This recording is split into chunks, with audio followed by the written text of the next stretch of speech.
A very good morning students, welcome to another class. Sexual reproduction in flowering plants को हम पढ़ रहे हैं।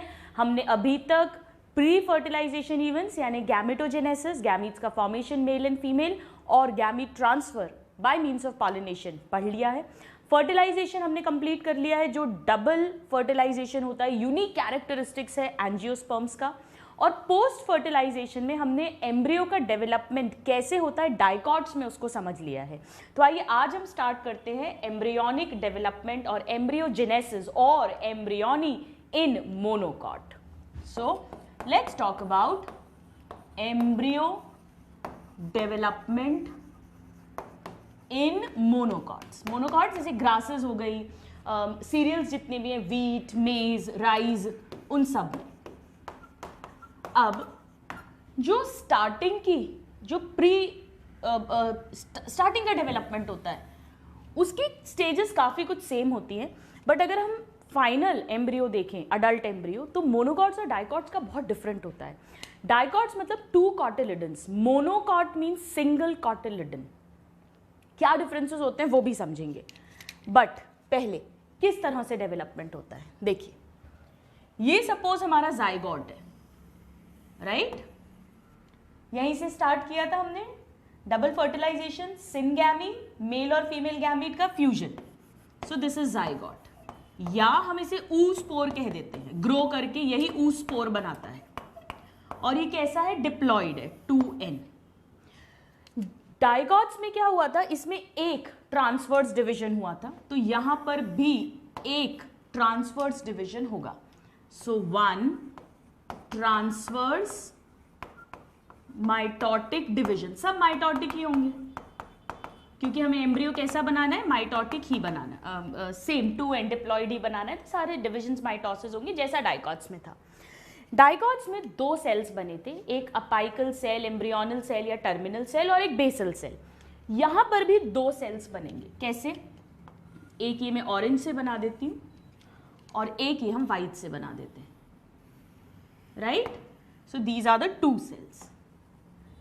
नाउ इसे हम वापस से वही बेसल सेल कहेंगे, और इसे मैं अभी टर्मिनल सेल नहीं कह रही हूं, इसे हम अभी एम्ब्रियोनल सेल कहेंगे। इसी से एम्ब्रियो बनेगा। So embryonal cell. So zygote divides into 2 cells, the embryonal cell and the basal cell, by 1 transverse mitotic division, as is the case with dicots. और let us specify, यहां पर चैलेजा and है, ये micropyle and है, यहां भी चैलेजा and, micropyle and, यानी basal cell बन रहा है माइक्रोपाइल की तरफ, एम्ब्रियोनल सेल बन रहा है चैलेजा की तरफ, बिल्कुल डाइकॉट्स की तरह। यहां से थोड़ा सा स्टोरी डिफरेंट हो जाएगी। डाइकॉट्स में क्या हुआ था? इस बेसल सेल में बहुत सारे और ट्रांसफर्स माइटोसिस हुए थे, और 6 to 10 सेल लंबा सस्पेंसर बना था, जिसका माइक्रोपाइल साइड का जो पहला सेल था वो हॉस्ट्रिया बन गया था, और जो चैलेजा की तरफ का पहला सेल था वो हाइपोफाइसिस बना था। याद है आपको? जिससे फिर रूट कैप, रूट टिप बना था। यहाँ ऐसा कुछ भी नहीं होगा। बेसल सेल डिवाइड करता ही नहीं है आगे, वो सिर्फ एनलार्ज कर जाएगा, बड़ा हो जाएगा। काम वही है एंडोस्पर्म से, ताकि वो न्यूट्रिशन को एब्जॉर्ब करके और एम्ब्रियो को दे सके, right? So this is a very important difference. तो यहां पर बेसल सेल के साथ क्या हुआ? Do not divide further. ये एक मेजर डिफरेंस हो गया है डाइकॉट और मोनोकॉट एम्ब्रियोजेनेसिस में। Do not divide further. फिर क्या होता है?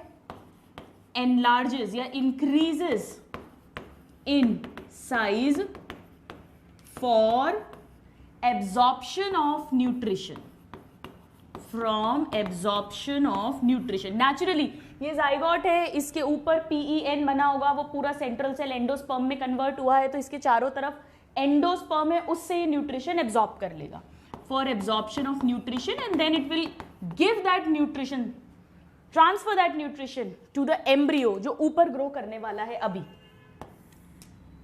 नाउ इसमें क्या होगा? एम्ब्रियोनल सेल में इसमें एक और ट्रांसफर्स डिवीजन होगा। सो यहां पर तो कोई भी डिवीजन नहीं हुआ, ये सिर्फ साइज में बड़ा हो जाएगा, अभी हम बनाएंगे डायग्राम में। और यहां पर एक और ट्रांसवर्स डिवीजन हुआ। So let's write 1 transverse division, और सेम वही माइटोटिक डिवीजन होगा। माइटोटिक।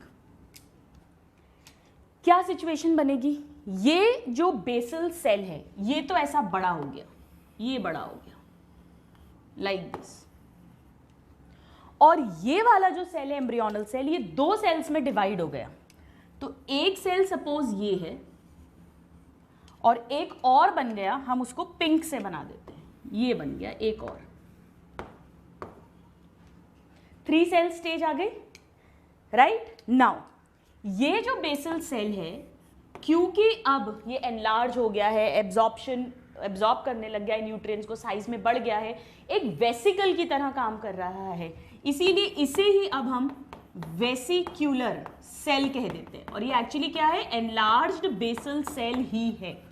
ध्यान दीजिए, यहां पर बेसल सेल ने सस्पेंसर नहीं बनाया है जैसा कि डाइकॉट्स में होता है। फिर सस्पेंसर कैसे बनेगा भी हम समझते हैं। अब जो ये दो सेल बने एम्ब्रियोनल सेल के ट्रांसवर्स डिवीजन से, ऊपर वाले को हम कहते हैं टॉप सेल या टर्मिनल सेल। अब हम इसे कहेंगे टॉप सेल या टर्मिनल सेल, और जो बीच में है, बीच वाले को क्या बोल सकते हो आप? Middle cell. टॉप, मिडिल और बेसल, सो मिडिल सेल।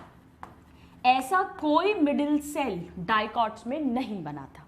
अब ये जो टॉप सेल है ये बनाएगा कॉटिलिडन, और जो मिडिल सेल है वो बाकी पूरा एम्ब्रियो बनाएगा, plumule, radicle, epicotyl, hypocotyl, even suspensor, वो भी मिडिल सेल बनाएगा।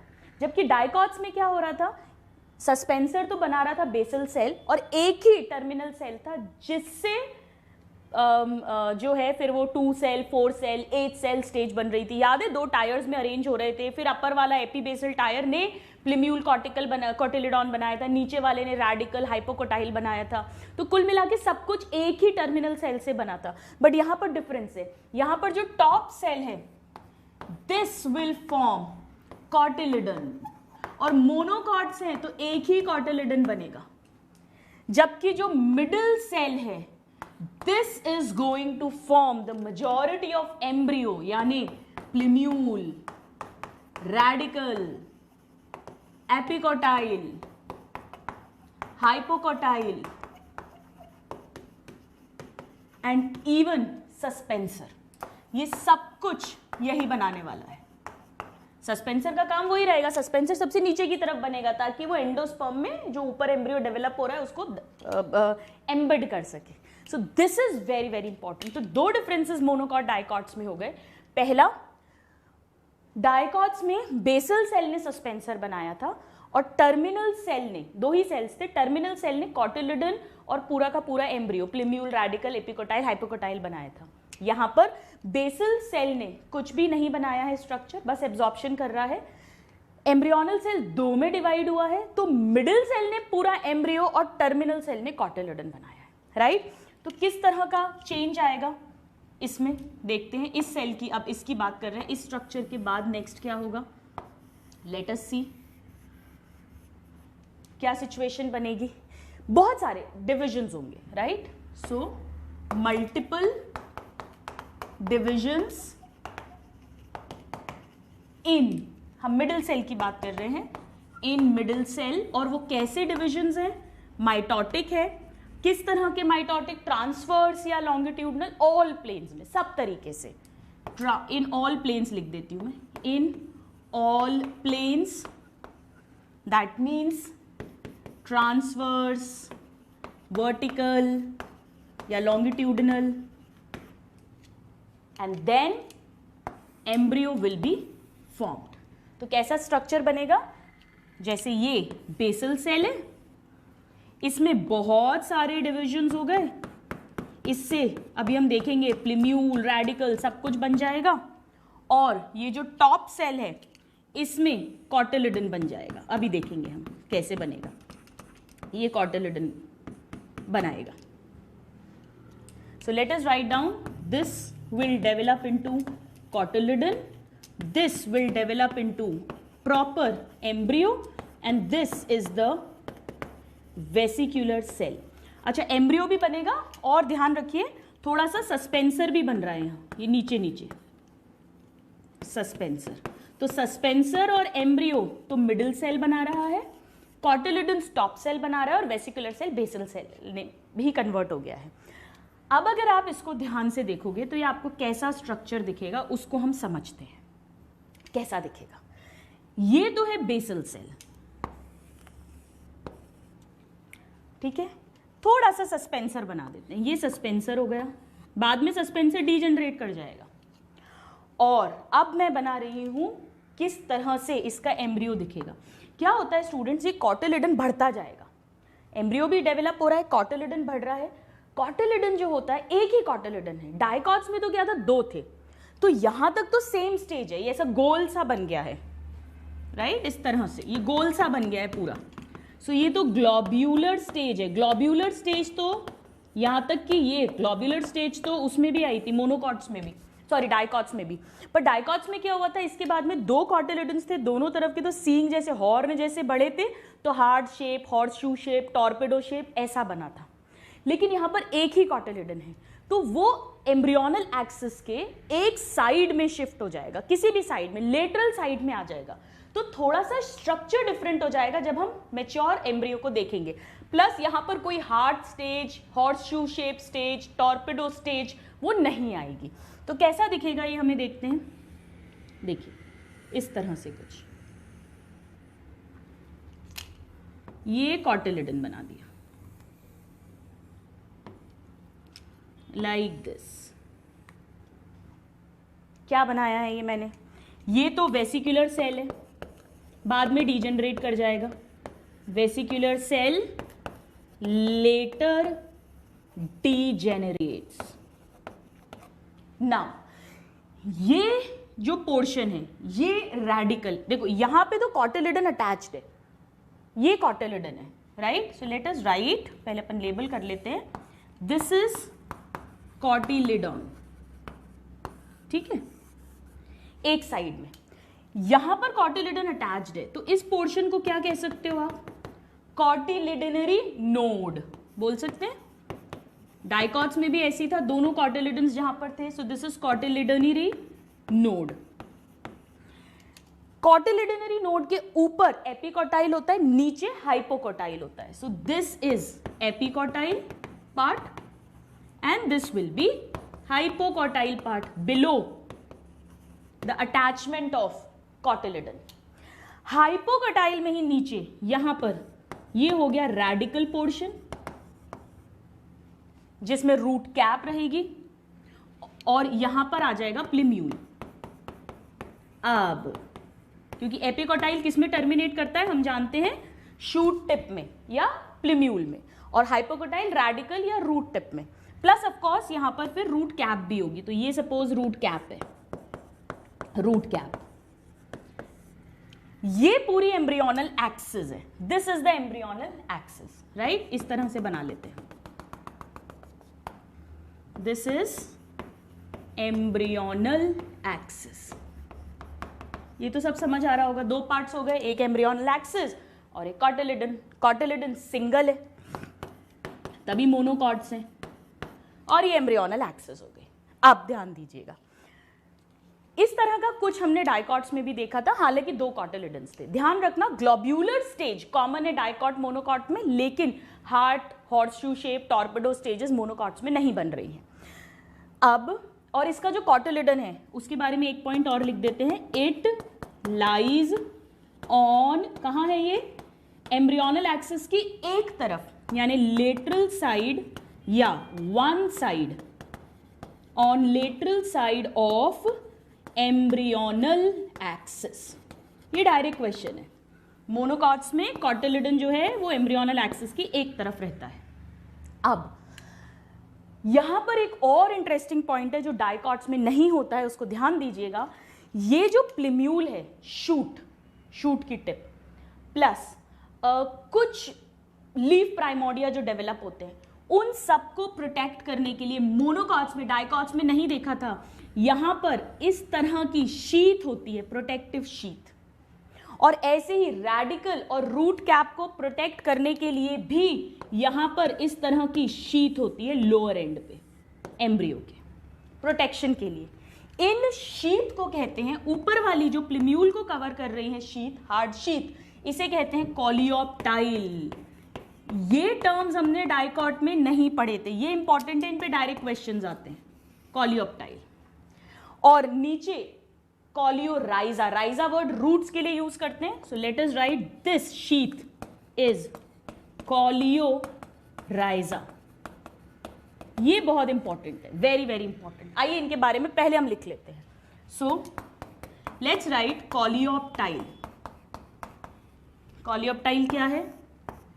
एपिकोटाइल कोई पूछे तो क्या बोल सकते हो? Epicotyl, it is the portion in embryonal axis above the point of attachment of cotyledons, and below the point of attachment of cotyledons is the hypocotyle. Epicotyle ends in plumule, hypocotyle ends in radicle. ये सब same common है, dicots में भी समझा था। सो coleoptile क्या है? It is, या late us right like this, plumule and few leaf primordia are covered in एक फोलियर, मतलब लीफ के शेप की इस तरह से कवरिंग है ये, इन फोलियर स्ट्रक्चर। इसी कवरिंग को ही कहते हैं नोन एज कॉलियोप्टाइल। बेसिकली क्या है? ये हार्ड कवरिंग है, कवर्ड है।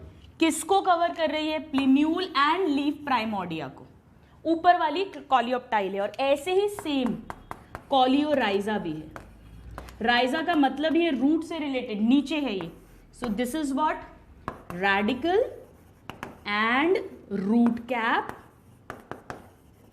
Covered with undifferentiated sheath. सब हार्ड शीथ हैं ये।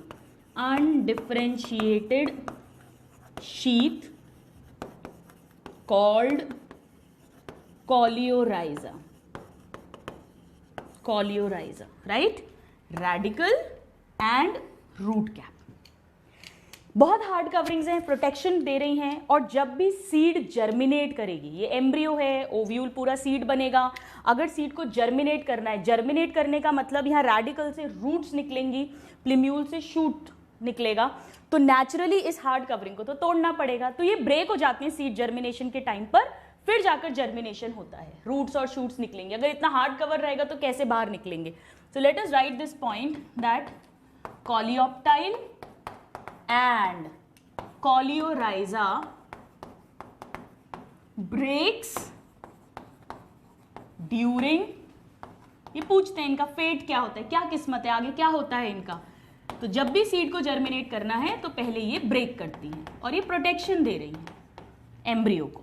सो they break during seed germination. Now एक और बड़ा इंटरेस्टिंग पॉइंट है स्टूडेंट्स कि ये जो कॉटिलिडन है, सिंगल कॉटिलिडन, इसे स्क्यूटेलम कहते हैं। अब मैं यहां लिखती हूं, this is known as scutellum. Scutellum, आइए इसको समझते हैं, क्या है स्क्यूटेलम? स्क्यूटेलम मोनोकॉट्स में जो सिंगल कॉटिलिडन है, single cotyledon of monocots, specially in grasses. एक तरफ है ये एम्ब्रियोनल एक्सिस के, और ये बिल्कुल पतला पापड़ जैसा होता है, पेपर जैसा होता है। So it is thin and peppery. Peppery. अब क्वेश्चन ये उठता है कि कॉटिलिडन का एक्चुअली क्या रोल होता है। स्टूडेंट्स, कॉटिलिडन जो है इसको हम एम्ब्रियोनिक लीफ भी कहते हैं या सीड लीफ भी कहते हैं, क्योंकि आगे जाकर पेड़ को खाना कैसे मिलता है? लीव से। लीव्स क्या करती हैं? ग्रीन होती हैं, फोटोसिंथेसिस करती हैं और उससे खाना मिलता है। अभी एम्ब्रियो को किससे खाना मिल रहा है?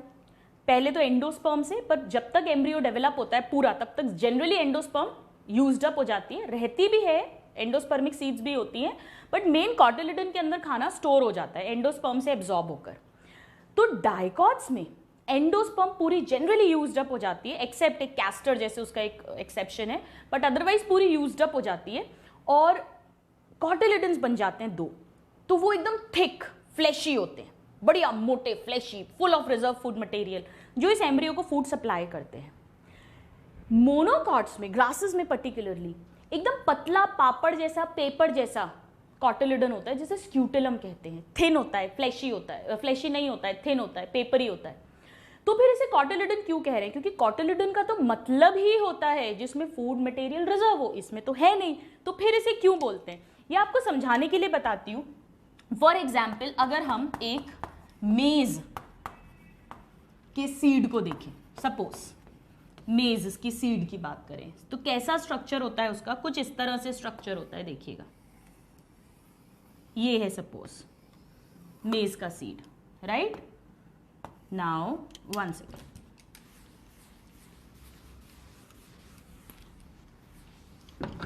मेज सीड बनाते हैं अपन, ये है मेज सीड। अब इस मेज सीड में ये एपिडर्मिस है, चारों तरफ, क्योंकि बाद में पेरिकार्प बनेगा ना, फ्रूट बनेगा, तो ये है pericarp, suppose this is the pericarp, pericarp. हाँ, लेकिन नेक्स्ट क्लास में इसको और अच्छा प्रॉपर डायग्राम बनाएंगे, अभी तो आपको समझाने के लिए। इसमें एंडोस्पर्म रहती है, पूरा एम्ब्रियो डेवलप हो गया, सीड बन गई, तब भी रहती है। ये इसको थोड़ा सा ऐसे बनाते हैं, लाइक दिस। ये जो एंडोस्पर्म है, ये प्रोटीन की बनी होती है, जिसे हम एल्यूरॉन लेयर कहते हैं, एल्यूरॉन लेयर। एंडोस्पर्म ही है, फुल ऑफ प्रोटीन। और यहां पर स्टार्ची एंडोमेट्रियम है, यानी ऐसी एंडोमेट्रियम जिसके अंदर स्टार्च है, नॉट एंडोमेट्रियम, एंडोस्पर्म। एंडोमेट्रियम तो हम ज़ूलॉजी में पढ़ते हैं, ह्यूमन रिप्रोडक्शन में, internal lining of uterus, sorry. So this is the starchy endosperm, और ये है aleurone layer which is the proteinaceous endosperm. अब यहां पर होता है एम्ब्रियो। कैसा एम्ब्रियो होता है? अभी अभी हमने देखा, सेम वैसे ही होगा। ये कॉटिलिडन है, लाइक दिस, ठीक है, और इधर ये रेडिकल आ जाएगा, और फिर इस तरह से ये प्लिम्यूल हो जाएगा। यहां पर कॉलियोप्टाइल है, और ये कॉलियोराइजा है। So this is coleorhiza, this is coleoptile, यहां है ये प्लिम्यूल या शूट टिप, यहां पर है रेडिकल विथ रूट कैप, ये हो जाएगा हाइपोकोटाइल, ऊपर है epicotyl, and this is the scutellum. इसमें मैच्योर सीड की बात कर रहे हैं, ये सीड पूरा एम्ब्रियो डेवलप हो गया है। इसमें क्या होता है, जो कॉटिलिडन है उसमें फूड स्टोर्ड नहीं है। एंडोस्पर्म से जब भी फूड आएगा तो वो पहले कॉटिलिडन के पास आएगा, और कॉटिलिडन से फिर वो एम्ब्रियो में जाएगा। तो एक्चुअली कॉटिलिडन क्यों कह रहे हैं एकदम पतला पेपर जैसा है, फिर भी इस स्ट्रक्चर को, क्योंकि एम्ब्रियो को तो फूड यही प्रोवाइड कर रहा है ना, भले इनडायरेक्टली, भले इसकी खुद की मैन्युफैक्चरिंग नहीं है, ये होलसेल वाला नहीं है, रिटेलर तो है, एंडोस्पर्म से लेकर तो दे रहा है, इसीलिए इसको कॉटिलिडन कह रहे हैं। वरना ये बिल्कुल पेपरी थिन होता है, इतना ध्यान रखिएगा, ये बहुत इंपॉर्टेंट कॉन्सेप्ट है। जबकि डाइकॉट्स में एम्ब्रियोज अच्छे मोटे मोटे थिक फ्लैशी बिल्कुल हरे भरे से होते हैं, राइट, जिनमें खुद में फूड स्टोर होता है। इसीलिए हम आगे ये कॉन्सेप्ट मैं इसलिए बता रही हूँ ताकि जब आप एग्जाम्पल्स लर्न करो तो आपको डिफिकल्टी नहीं हो। ज्यादातर सीड्स में, डाइकॉट्स में एंडोस्पर्म नहीं बचती है, एंड तक यूज्ड अप हो जाती है, कॉटिलिडन्स में जाके फूड स्टोर हो जाता है सारा का सारा, 2 बढ़िया थिक फ्लैशी कॉटिलिडन्स बनते हैं जिन्हें हम एंडोस्पर्मिक सीड्स कहेंगे। जबकि मोनोकॉट्स में जनरली, क्योंकि थिन पेपरी कॉटिलिडन बनने वाला है, इसीलिए उनमें एंडोस्पर्म रहती है, भले ही सीड बन जाए उसके बाद भी खाना देने के लिए, वो एंडोस्पर्मिक सीड्स हैं। तो एंडोस्पर्मिक सीड्स में जनरली मोनोकॉट्स के एग्जाम्पल्स आते हैं with few exceptions, and non endospermic seeds में, जिसमें thick fleshy cotyledons है, उसमें डाइकॉट्स के आते हैं। सो ये एक बेसिक कंसेप्ट आता होगा तो आपको रटना नहीं पड़ेगा चीजों को। Alright, so just draw this and then we'll read more. आइए, तो अब हम एक LS of embryo of grass बनाते हैं। ये डायग्राम एक्चुअली ऐसे भी बना सकते हो आप, ये स्ट्रेट बनाया और उसके बाद में इस तरह से ये एल्यूरॉन लेयर हो जाएगी, चारों तरफ ये पेरिकार्प है और यहाँ पर ये scutellum and this is the embryo. ये स्टार्ची एंडोमेट्रियम है, एक ही बात है। नाउ मक्के का कॉर्न की बात कर रहे हैं, ये मेज की। अब हम बनाएंगे जो एनसीईआरटी में डायग्राम है, मैं आप उसको एक बार एनसीईआरटी से भी देख सकते हो, एलएस ऑफ ग्रास एम्ब्रियो या embryo of grass. Grass monocot है, इसमें स्क्यूटेलम मिलेगा, एकदम पतला सा कॉटिलिडन, सिंगल कॉटिलिडन। एलएस मतलब लंबाई में कट कर रहे हैं ना, जैसे सपोज अगर ये एम्ब्रियो है तो मैं ऐसे कट करके नहीं देख रही हूँ, मैंने इसको ऐसे आधा काट दिया, ये काट दिया, तो ये अंदर कैसा है वो दिखेगा, कुछ भी नहीं है, बिल्कुल सिंपल है। वही स्क्यूटेलम दिखेगा, coleorhiza, coleoptile, plumule, radicle, root cap, hypocotyl, epicotyl, सब कुछ वही दिखने वाला है। तो कैसे दिखेगा ये बनाते हैं। ये है suppose this is the cotyledon, ये पतला सा कॉटिलिडन है, यहां पर ये प्लिम्यूल है, ये रेडिकल हो जाएगा, यहां पर ये रूट कैप हो गई। अब ये इस तरह से हम इसको कवर कर देंगे,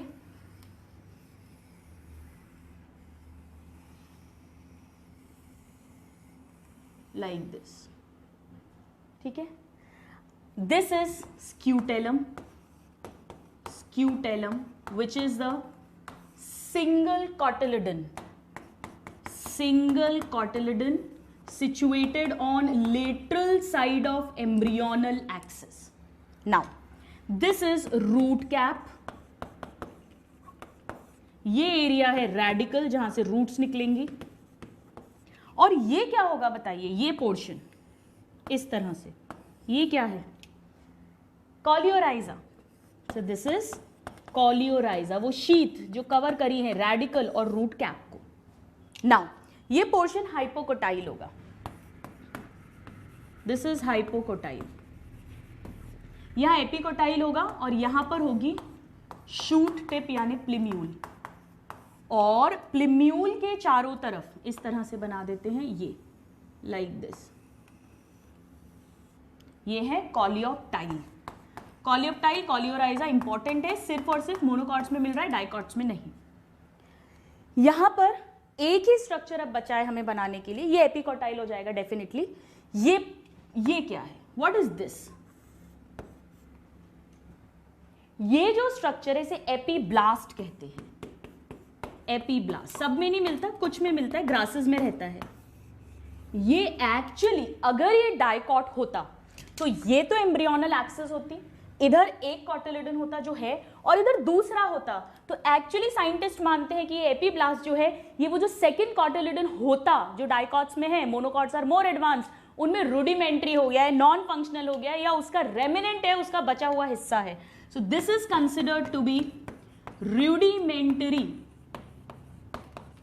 सेकंड कॉटिलिडन, जो है नहीं, डेवलप ही नहीं हुआ है। तो ये डायरेक्ट क्वेश्चन आता है, epiblast is what, it is considered to be rudimentary और remnant of second cotyledon which is not formed, epiblast, and this is found in grasses, please note this. Alright students, तो इसे हम rudimentary second cotyledon भी बोल सकते हैं, या हम इसे कह सकते हैं remains of second cotyledon, it is found in some grass embryo. Now so with this we have completed the development of embryo in monocots as well. हमने differences देख लिए कि बेसल सेल से सस्पेंसर यहाँ नहीं बन रहा, सस्पेंसर मिडिल सेल ही बना रहा है, टर्मिनल सेल से पूरा एम्ब्रियो नहीं बन रहा है, टर्मिनल सेल टॉप सेल से सिर्फ एक सिंगल कॉटिलिडन बन रहा है, बाकी सब कुछ प्लिम्यूल, रेडिकल, हाइपोकोटाइल, एपिकोटाइल, सस्पेंसर सब कुछ मिडिल सेल से बन रहा है। उसके बाद हमने इसमें मेन डिफरेंस देखा कि इसका जो कॉटिलिडन है सिंगल है, वो एम्ब्रियोनल एक्सिस के लेटरल साइड पर है, थिन पेपरी है जिसे हम स्क्यूटेलम कहते हैं। फोर्थ डिफरेंस हमने पढ़ा कि मोनोकॉट्स में कॉलियोप्टाइल और कॉलियोराइजा नाम की हार्ड कवरिंग्स मिल रही हैं जो प्लिम्यूल और रेडिकल को रिस्पेक्टिवली कवर करती हैं, सीड जर्मिनेशन के टाइम पर ब्रेक होंगी। Now with this we have completed the embryonic development also, but last class में मैंने आपको बताया था कि फर्टिलाइजेशन के बाद हमेशा पहले एंडोस्पर्म बनती है, जो खाना है, न्यूट्रिशन है। थोड़ी एंडोस्पर्म जब एक अमाउंट की बन जाती है तब फिर जाइगोट में डिवीजन स्टार्ट होते हैं, चाहे वो डाइकॉट्स हो या मोनोकॉट्स हो। So now we will read about endosperm development. पहले एंडोस्पर्म डेवलपमेंट होता है, फिर एम्ब्रियो का डेवलपमेंट होता है, फिर पूरी ओव्यूल सीड में कन्वर्ट होता है और पूरी ओवरी फ्रूट में कन्वर्ट होती है। Now let us begin with the important points.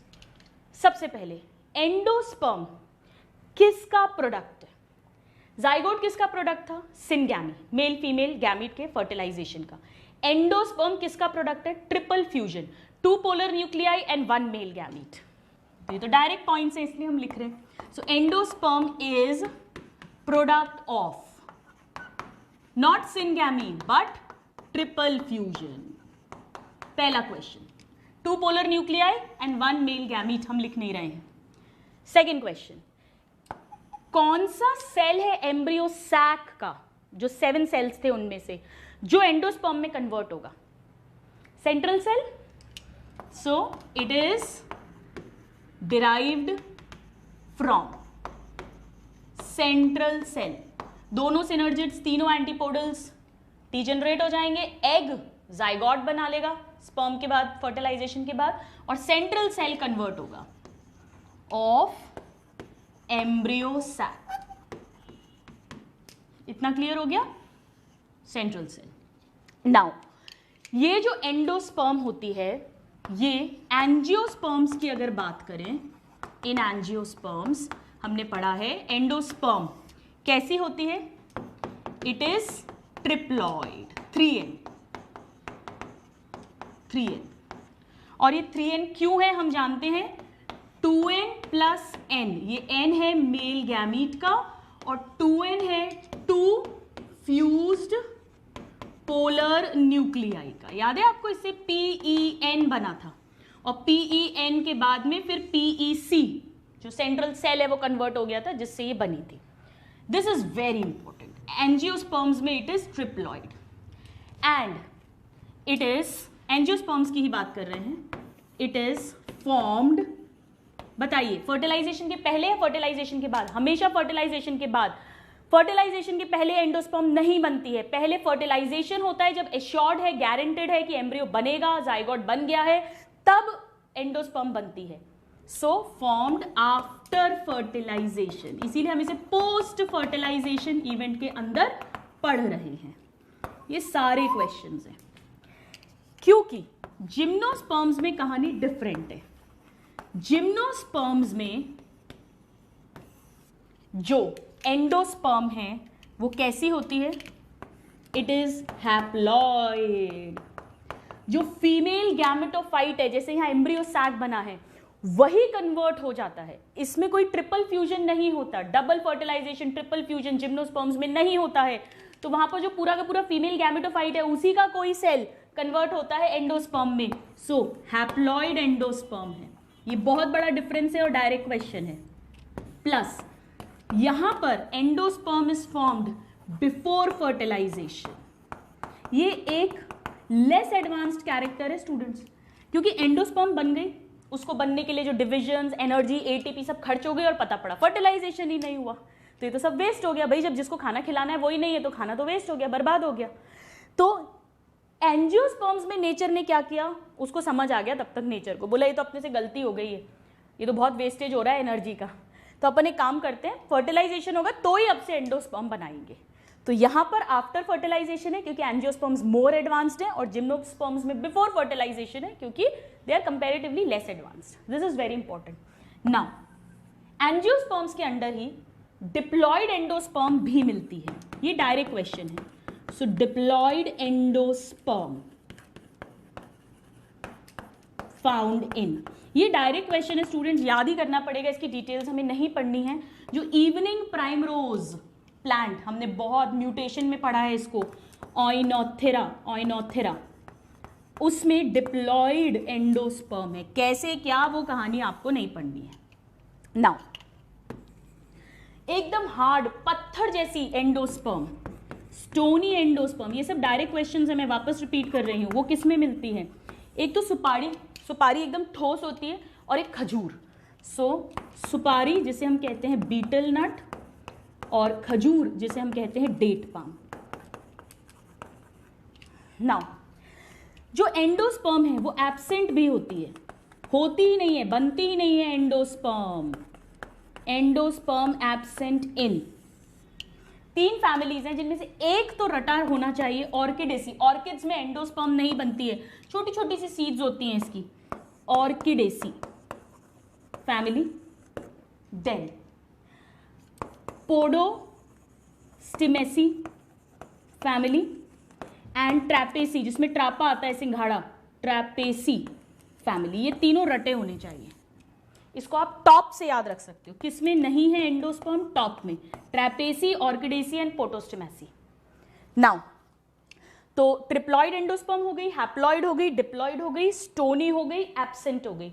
अब हम पढ़ते हैं मोजाइक एंडोस्पर्म। मोजाइक एंडोस्पर्म का मतलब है इसमें अलग अलग पैटर्न्स और कलर की एंडोस्पर्म दिखती है। जैसे अभी अभी अगर आपको याद हो, मैंने मेज बनाया था। मेज में बाहर की एंडोस्पर्म प्रोटीन लेयर थी, अंदर की स्टार्च थी, कलर्स पैटर्न्स अलग अलग हो जाएंगे। सो मोजाइक एंडोस्पर्म किस में मिलेगी? मेज। इसका एक टिपिकल एग्जाम्पल है, डायरेक्ट क्वेश्चंस आते हैं, मेज। राइट। नाउ एंडोस्पर्म का डेवलपमेंट पहले होगा या एम्ब्रियो का डेवलपमेंट? अब हम जानते हैं पहले एंडोस्पर्म खाना बनेगा। सो इट्स यानी एंडोस्पर्म डेवलपमेंट प्रीसीड्स, पहले होता है, precedes embryonic development. Embryo development के पहले बनेगी एंडोस्पर्म। और जब हमने एम्ब्रियोनिक डेवलपमेंट पढ़ा था तो हमने वहां उल्टा लिखा था कि zygote starts division only after a certain amount of endosperm is formed और developed, so it precedes. Now ये जो एंडोस्पर्म का टिश्यू है इसमें क्या भरा होगा? खाना, क्योंकि इसे नरिशमेंट देना है to the developing embryo. So the tissue of endosperm is filled with reserve food material। reserve food material तो रटने की जरूरत ही नहीं है, हमें पता ही है। to provide nourishment या nutrition to developing embryo, right? So it provides nourishment to the developing embryo और इसमें है reserved food। सारे questions हैं ये, right?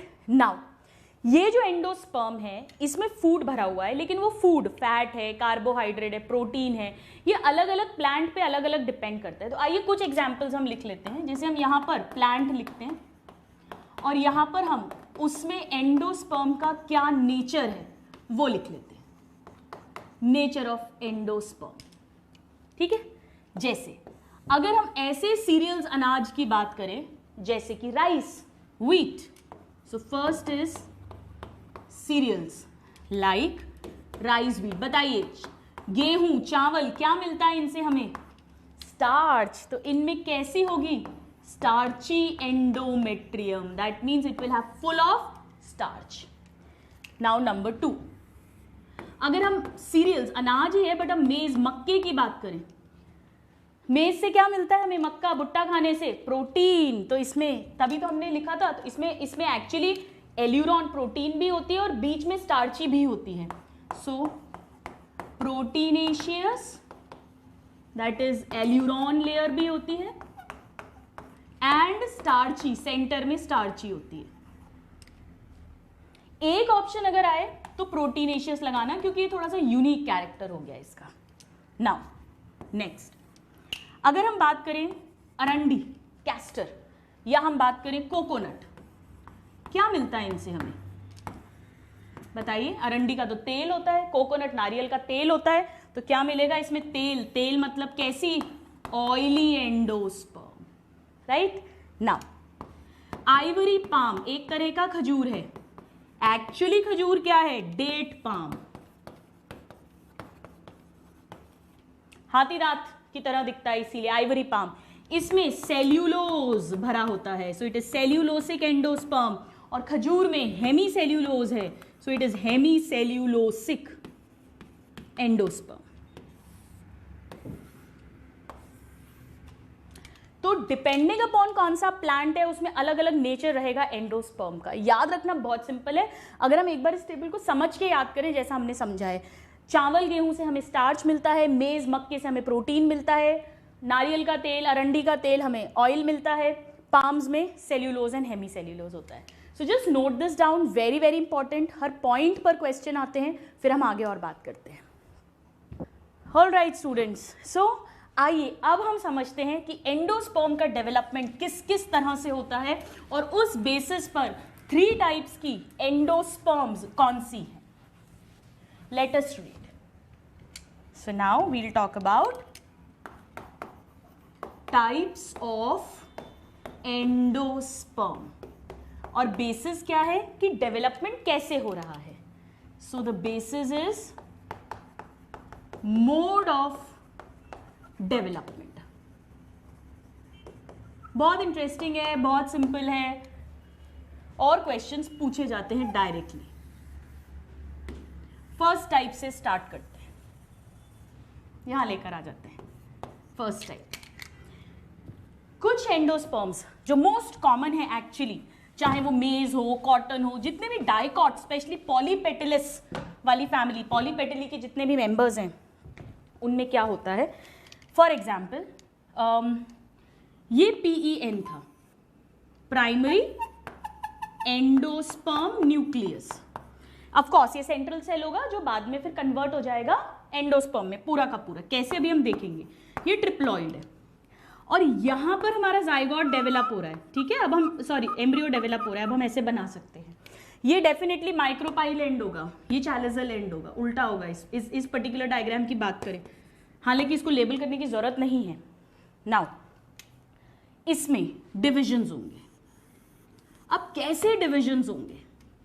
फ्री न्यूक्लियर डिविजन्स, यानी न्यूक्लियाई तो डिवाइड करेंगे, हाथ के हाथ साथ के साथ सेल वॉल नहीं बनेगी। तो कैसा स्ट्रक्चर बन जाएगा? ये देखिए, ये ग्रो करा, ये एम्ब्रियो भी ग्रो करेगा। अभी नहीं कर रहा है लेकिन एम्ब्रियो ग्रो अभी तो छोटा सा है, पहले एंडोस्पर्म बनेगी तब फिर ये ग्रो करना स्टार्ट कर देता है। और इसमें हमें बहुत सारे न्यूक्लियाई मिलेंगे। सेल नहीं बने, सेल वॉल का फॉर्मेशन नहीं हुआ, बहुत सारे nuclei. So this is multi nucleated endosperm. Multi nucleated endosperm क्यों? क्योंकि इसमें क्या हो रहे हैं, बहुत सारे एक के बाद एक successive free nuclear divisions without the formation of cell wall. ऐसा सिचुएशन आ जाएगी। तो इस तरह के एंडोस्पर्म को हम क्या कहेंगे? बहुत सिंपल है, अब तो नाम लिखना। फ्री न्यूक्लियर डिवीजन हो रहे हैं तो फ्री न्यूक्लियर एंडोस्पर्म, इसमें तो कोई डिफिकल्टी नहीं है। या कई बार इसे हम सिर्फ न्यूक्लियर एंडोस्पर्म भी बोलते हैं क्योंकि इसमें बहुत सारे न्यूक्लियाई बन रहे हैं, हालांकि वो फ्री न्यूक्लियाई हैं। तो फ्री न्यूक्लियर एंडोस्पर्म कहिए या सिर्फ न्यूक्लियर एंडोस्पर्म कहिए। This is most common type of endosperm. ये डायरेक्ट क्वेश्चन आता है, मोस्ट कॉमन टाइप है। किसमें मिलती है? Dicots, particularly polypetalae. एक दो एग्जाम्पल्स हम लिख देते हैं, जैसे कॉटन, मेज। हालांकि मेज मोनोकॉट है but still I am writing, these are the examples. अब बाद में हालांकि ऐसा होगा कि इनमें फिर सेल वॉल का फॉर्मेशन होगा और जैसे ही सेल वॉल बनी इन सबके चारों तरफ, तो ये क्या बन जाएगा? ये फिर एक सेल में कन्वर्ट हो जाएंगे। सो हम क्या लिख सकते हैं इसमें? Later on sale wall formation occurs सो बाद में ये क्या हो जाएगी, multi cellular. So multi cellular endosperm, लेकिन मैच्योरिटी पे, शुरुआत से नहीं है, एट मैच्योरिटी, एट मैच्योरिटी।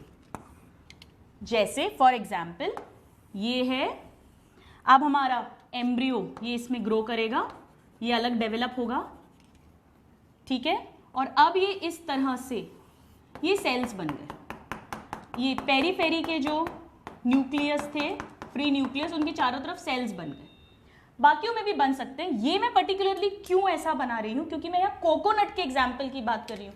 आपने देखा होगा नारियल में दो चीज़ें होती हैं, एक तो नारियल पानी जो हम पीते हैं, वो यही वाली एंडोस्पर्म है, यही फ्री न्यूक्लियर डिवीजन वाली एंडोस्पर्म है जो लिक्विड फॉर्म में रहती है, इसीलिए हम नारियल पानी कहते हैं। और जो पूरा पक जाता है नारियल, उसमें वो जो खोपरा होता है, जिसको आप खीर में या ग्रेट करके मम्मी मिठाइयाँ बनाती हैं, वो जो वाइट पोर्शन होता है वो सेकेंड टाइप के एंडोस्पर्म है, अभी हम समझेंगे, right.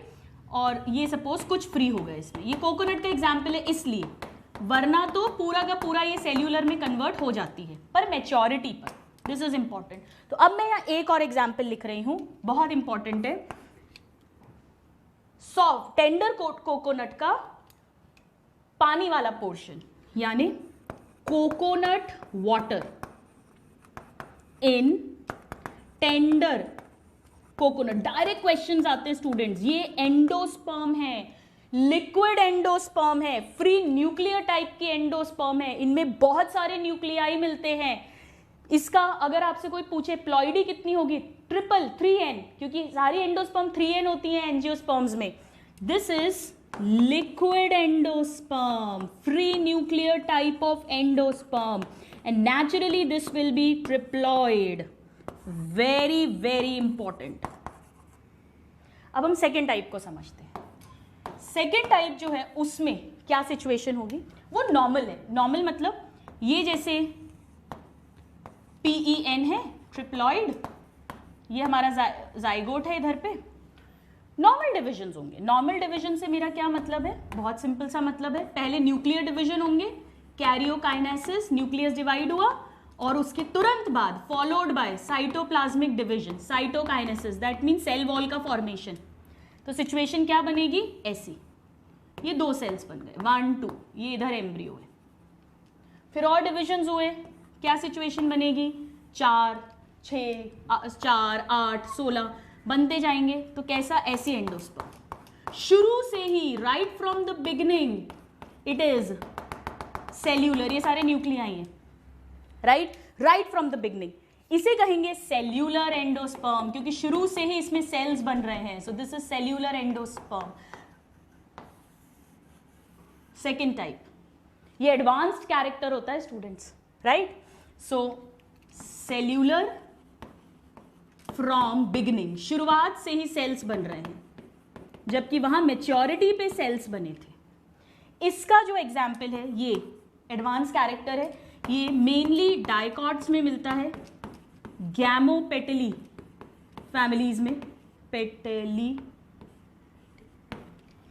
Like दतूरा is one example. और यहां पर बहुत इंपॉर्टेंट है, कोकोनट का जो सफेद पार्ट है, यानी वाइट पार्ट, जिसे हम कर्नेल भी बोलते हैं। So white kernel of coconut, ये सेल्यूलर एंडोस्पर्म है, ये भी 3n ही होगी। तो अब अगर कोई पूछे, अब क्वेश्चन बनता है डबल एंडोस्पर्म किस में मिलती है, यानी 2 टाइप की एंडोस्पर्म किस में मिलती है, कोई एक एग्जाम्पल बताइए। Example is coconut, right. कैसे, कोकोनट में 2 टाइप्स की एंडोस्पर्म है, liquid endosperm which is the coconut water, ये है न्यूक्लियर या फ्री न्यूक्लियर टाइप की, और एक है इसका white hard kernel part, and this is cellular type, cellular type, right. ये डायरेक्ट क्वेश्चन है स्टूडेंट्स, बहुत इंपॉर्टेंट है, important, very very important. End of course ये दोनों ही पार्ट्स ट्रिप्लॉइड होंगे, क्योंकि एंडोस्पर्म है एंजियोस्पर्म्स की। Now the third type, third type इनके बीच का होता है, उसमें एक्चुअली क्या होता है, कुछ सेल्यूलर डिविजन्स होंगे, normal nuclear division followed by cell wall formation cytokinesis, और कुछ प्री न्यूक्लियर डिविजन्स होंगे। तो इसे कहते हैं हेलोबियल या इंटरमीडिएट। हेलोबियल, हेलोबियल का मतलब ये बीच का, इन दोनों के बीच का है, इंटरमीडिएट टाइप ऑफ एंडोस्पर्म। ये मेनली मोनोकॉट्स में मिलती है। So some cellular and some free nuclear divisions,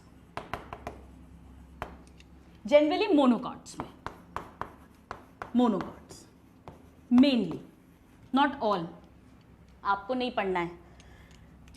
जैसे फॉर एग्जाम्पल ये वही PEN है, यहाँ हमारा जाइगोट है, क्या होगा इसमें, डिवीजन होता है, ये 2 अनइक्वल साइज के सेल्स बनते हैं। अब इसमें फ्री न्यूक्लियर डिविजन्स होते हैं, ये बहुत सारे न्यूक्लियाई बन गए, ये एम्ब्रियो है, थोड़ी सी एंडोस्पर्म बनने के बाद एम्ब्रियो भी डेवलप होने लगता है, और फिर इस तरह से इसमें सेल्स बन जाएंगे कुछ जगह पे, और कहीं पर ये फ्री न्यूक्लियस रहेगा। ऐसे आप नहीं भी बनाओगे चलेगा। इंपॉर्टेंट ये दोनों हैं। यहाँ पर जो मैंने डायग्राम बनाया है ये कोकोनट का बनाया है, इसीलिए बीच में लिक्विड पार्ट है और चारों तरफ सेल्स बन गए हैं, तो ये कर्नेल बन गया है, right. So these are the 3 types. Question आता है मोस्ट कॉमन, किसमें न्यूक्लियर डिवीजन के बाद साइटोप्लाज्मिक डिवीजन होता है, किसमें नहीं होता है।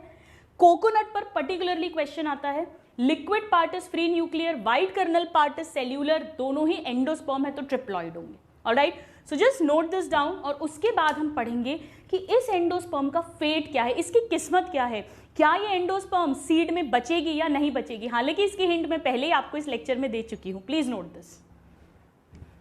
तो आइए स्टूडेंट समझते हैं कि एंडोस्पर्म की किस्मत क्या होती है। कोकोनट की जो बीज है, सीड है, उसमें डबल एंडोस्पर्म है। ये क्वेश्चन आता है, चाहे डायरेक्ट आए double endosperm is found in, या सीड विथ डबल एंडोस्पर्म, इस तरह से पूछ सकते हैं। So let us now talk about what is the fate of endosperm. किस्मत, पहला फेट क्या होगा।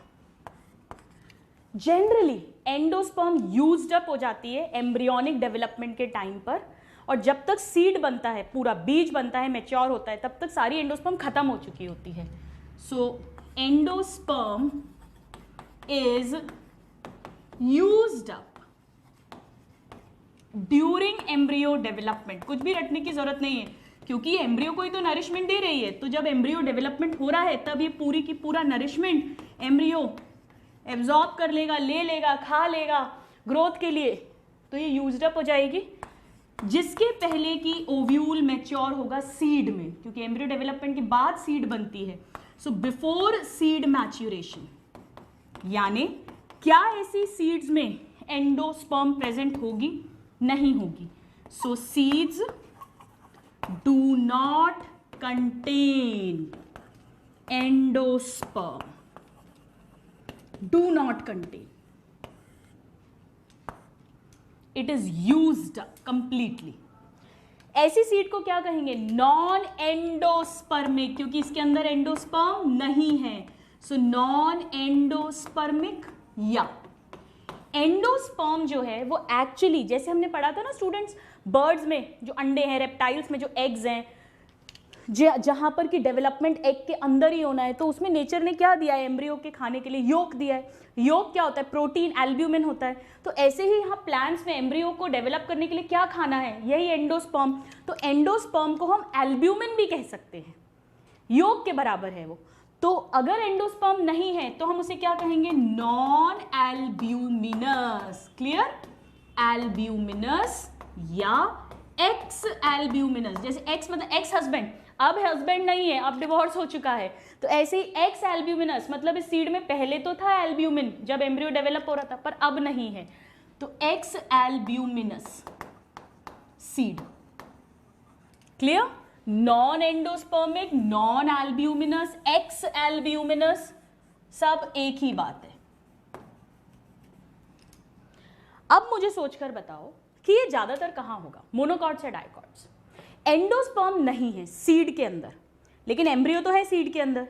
और मान लो अगर सीड डॉर्मेंट है, अभी फेवरेबल कंडीशंस नहीं है, तो उस एम्ब्रियो को अंदर खाना तो चाहिए, जब तक कि वो जर्मिनेट ना हो जाए, रूट्स डेवलप ना हो जाए, लीव्स डेवलप ना हो जाए, तब तो फिर फोटोसिंथेसिस से, सॉइल से खाना वगैरह मिलेगा उस यंग प्लांट को, पर तब तक तो चाहिए खाना, तो कौन देगा? मोटे मोटे थिक फ्लैशी कॉटिलिडन्स। तो ये जनरली डाइकॉट्स में ऐसी सीड्स मिलती हैं। और इनमें कॉटिलिडन्स कैसे होंगे? क्योंकि एंडोस्पर्म नहीं है, सारा का सारा एम्ब्रियो डेवलपमेंट में यूज हो गया, और कॉटिलिडन्स जो हैं इन्होंने अच्छे से पूरा एंडोस्पर्म से न्यूट्रिशन एब्जॉर्ब करके अपने अंदर स्टोर करके रख लिया। तो इनमें कैसे होंगे? Thick fleshy cotyledons.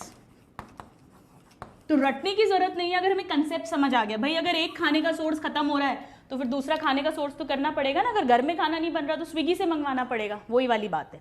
Example, dicots में मोर कॉमन है। इसके एग्जाम्पल के लिए हम एक सिंपल सी ट्रिक पढ़ेंगे। ट्रिक बहुत सिंपल है बेटा। सन नॉट ग्रो, वैसे तो डोंट ग्रो होता है, पर आप नॉट ग्रो ग्राम, ग्राम्स को ग्रो मत करो। बी पॉजिटिव, तुम मत ग्राम ग्रो करो, बी पॉजिटिव। जो लगे हुए हैं, ये एक्चुअली एक फादर अपने बेटे को बोल रहे हैं, उन्होंने ग्राम लगाया था चना, वो पेड़ अच्छे से नहीं आ रहे हैं, तो अपने बेटे को बोल रहे हैं बी पॉजिटिव, रुको अभी और मत ग्रो करो, कंपटीशन होगा प्लांट्स के बीच में न्यूट्रिशन वाटर के लिए, B positive, it will grow, right. So what are the example? Sun से है सनफ्लावर, देन सन। ग्रो से है ग्राउंडनट, मूंगफली। ग्राम से है ग्राम, चना। बी से है बीन्स, और पी से है पी यानी मटर। ये सब डाइकॉट्स हैं। Let me write, all these are dicots, all are dicots. Monocots की बात करें तो ऑर्किड्स जो होते हैं और जो पोथोस यानी मनी प्लांट है उसमें, सो let us right here orchids and pothos which is money plant. Orchids important है, इस पे क्वेश्चन आता है। ये ऐसे मोनोकॉट्स है। नॉर्मली मोनोकॉट्स में जो कॉटिलिडन है वो बड़ा पतला सा रहता है, पेपरी रहता है, हमने अभी भी बात की थी, और इनमें एंडोस्पर्म रहता है सीड बनने के बाद भी, बचता है। But orchids and pothos, money plant आदि examples. So this is the trick. और ये नॉट क्या है? नॉट मतलब ये एग्जाम्पल्स हैं नॉन एल्ब्यूमिनस सीड्स के। तो with trick we have understood this. Now let us talk about the second type. एक अगर नॉन एंडोस्पर्मिक है तो दूसरी जरूर क्या होगी? एंडोस्पर्मिक, या इसके अंदर एल्ब्यूमिन भरा हुआ है, दैट मीन्स एल्ब्यूमिनस। एंडोस्पर्म ही को बोलते हैं एल्ब्यूमिनस सीड। इसमें क्या होगा? पूरी की पूरी सीड जब बन गई तब भी अभी भी एंडोस्पर्म है। So endosperm present in seed, mature seed में भी प्रेजेंट है, वहां एब्सेंट था। कॉटिलिडन्स कैसे होंगे? अब यहां पर एंडोस्पर्म में कॉटिलिडन्स की कोई जरूरत ही नहीं है, तो थिन पेपरी यानी मोनोकॉट्स में मोर कॉमन होगा। तो अगर आप लॉजिक समझ के लर्न करोगे तो आपको कभी कोई प्रॉब्लम नहीं होगी। नाउ इसके एग्जाम्पल्स के लिए भी हमारे पास एक ट्रिक है। ट्रिक बहुत सिंपल है। जितनी भी इंडियन BMW हैं वो कैसी हैं? Obviously rich costly cars.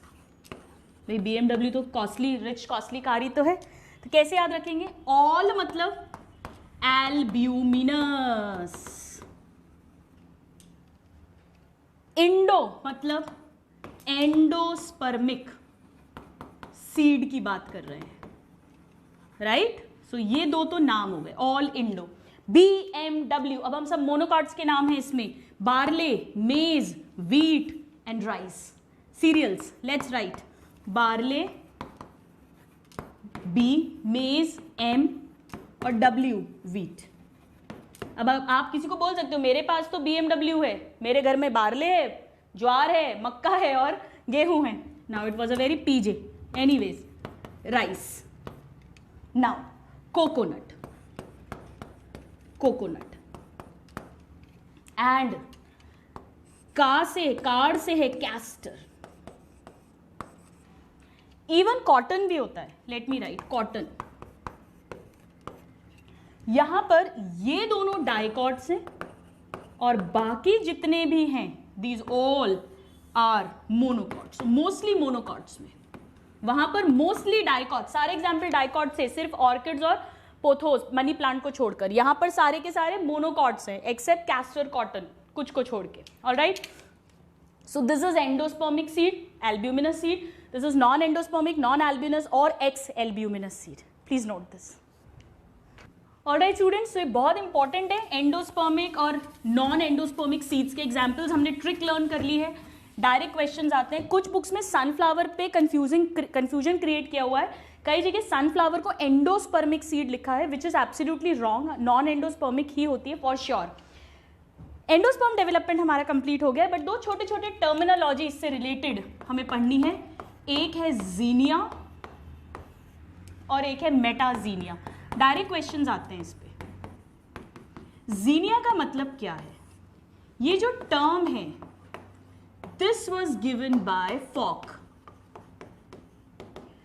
Fock ने मेज में ये देखा था, मक्के में, कि जो फॉरेन पोलन आ रहा है जिससे फर्टिलाइजेशन हो रहा है, ऑफ कोर्स उसी पोलन से मेल गैमीट बनेगा, सेकंड मेल गैमीट भी उसी से ही बनेगा, जो प्राइमरी एंडोस्पर्म बनाएगा, जिससे फिर एंडोस्पर्म डेवलप होगी।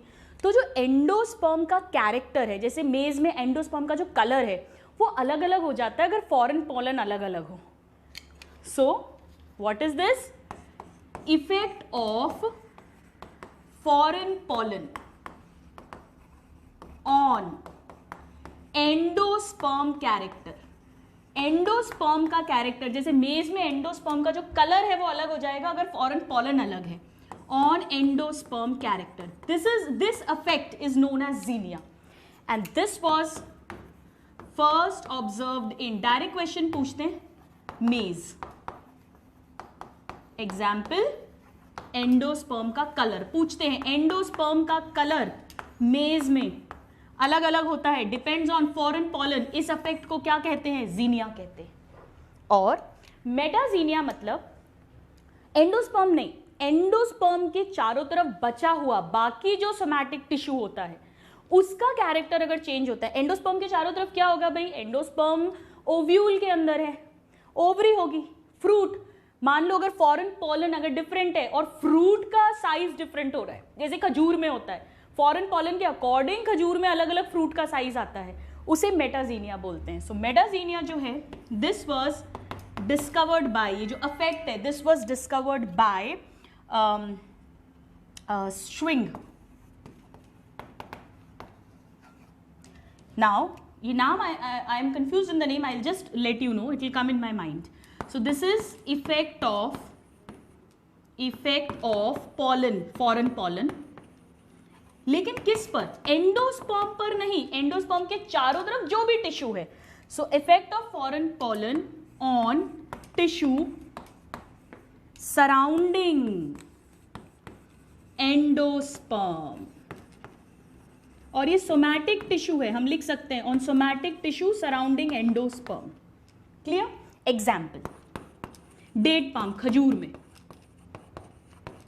इसमें जो फ्रूट का साइज है, साइज ऑफ फ्रूट, और जो मेच्योरिटी का टाइम है, टाइम ऑफ मेच्योरिटी, वो डिपेंड करती है स्टूडेंट्स कि कौन सा फॉरेन पोलन आया, उसके अकॉर्डिंग वो चेंज होती है। सो ये दोनों पे ही डायरेक्ट क्वेश्चंस आते हैं। प्लीज नोट दिस, इसको प्लीज करेक्ट कर लीजिएगा। ये स्विंगल है, सिंगल से याद रखेंगे। अब मैं भी इसको ऐसे ही याद रखूंगी, स्विंगल, सिंगल से swingle, right. So with this we have come to the end of today's class. आज की क्लास में हमने बात की कि कैसे मोनोकॉट्स में एम्ब्रियो का डेवलपमेंट होता है, थोड़ा सा चेंजेस होते हैं, कॉलियोप्टाइल, कॉलियोराइजा, स्क्यूटेलम, इन सब को हमने अंडरस्टैंड किया। उसके बाद हमने समझा एंडोस्पर्म जो ट्रिपल फ्यूजन का प्रोडक्ट है, सेंट्रल सेल से बनेगी, पहले PEN, PEC, फिर एंडोस्पर्म। एंजियोस्पर्म्स में ट्रिप्लॉइड है फर्टिलाइजेशन के बाद, जिम्नोस्पर्म्स में प्रिमिटिव कैरेक्टर है, हैप्लॉइड है फर्टिलाइजेशन के पहले। डिप्लॉयड एंडोस्पर्म ओइनोथेरा में, स्टोनी एंडोस्पर्म सुपारी, betel nut and date palm खजूर में, मोजाइक एंडोस्पर्म अलग अलग कलर्स एंड पैटर्न वाली मेज मक्के में, जैसे मक्के के दाने हमें दिखते भी हैं। एब्सेंट होती है ऑर्किड्स, बहुत इंपॉर्टेंट है इसके अलावा, पोटोस्टोमैसी एंड ट्रैपेसी फैमिली में। डबल एंडोस्पर्म मिलती है कोकोनट में, अंदर का जो पानी है coconut water that is free nuclear endosperm, और बाहर का जो व्हाइट कर्नल है दैट इज सेल्यूलर एंडोस्पर्म। अगर एंडोस्पर्म पूरी यूज्ड अप हो गई है तो non endospermic seed, thick fleshy cotyledons, mostly dicots, exception of course monocots में ऑर्किड्स। और अगर अगर एंडोस्पर्म यूज्ड अप नहीं हुई है, मोनोकॉट्स में generally thin papery cotyledon and endosperm still present, then it is endospermic और एल्ब्यूमिनस सीड। जीनिया और मेटाजीनिया कुछ इफेक्ट्स। नेक्स्ट क्लास में स्टूडेंट्स हम बात करेंगे, अभी तक की कहानी कहाँ तक पहुँच गई है। राजकुमार राजकुमारी की शादी हो गई थी सिंगामी, उनकी 2 बेस्ट फ्रेंड्स दासियों की भी शादी हो गई थी एक और राजकुमार से जो एंडोस्पर्म बना रहे हैं, जो उन्हें न्यूट्रिशन दे रहे हैं। एम्ब्रियो रेडी है, एंडोस्पर्म रेडी है, अब जो ओव्यूल है वो कन्वर्ट होगा बीज में, सीड में। हम क्या करते हैं खेती में, एग्रीकल्चर में, बीज सीड को ही तो सो करते हैं और उसमें से रूट शूट सब कुछ निकल आते हैं, पूरा यंग प्लांट। क्यों? क्योंकि उसके अंदर एम्ब्रियो है और एम्ब्रियो को खाना देने वाला एंडोस्पर्म, अगर एंडोस्पर्मिक है, और नहीं है तो फिर कॉटिलिडन्स है। ये सीड के बारे में हम बात करेंगे कि कैसे ओव्यूल ही राइपन्ड होके पक कर फर्टिलाइज्ड ओव्यूल ही सीड बनता है, कौन से टाइप की सीड्स होती हैं, सीड्स के बारे में और बहुत कुछ। और फिर हम एक बहुत इंटरेस्टिंग माइंड मैप बनाएंगे जिससे हम इस पूरे चैप्टर को समराइज करेंगे। Please note this. Thank you and see you in the next class.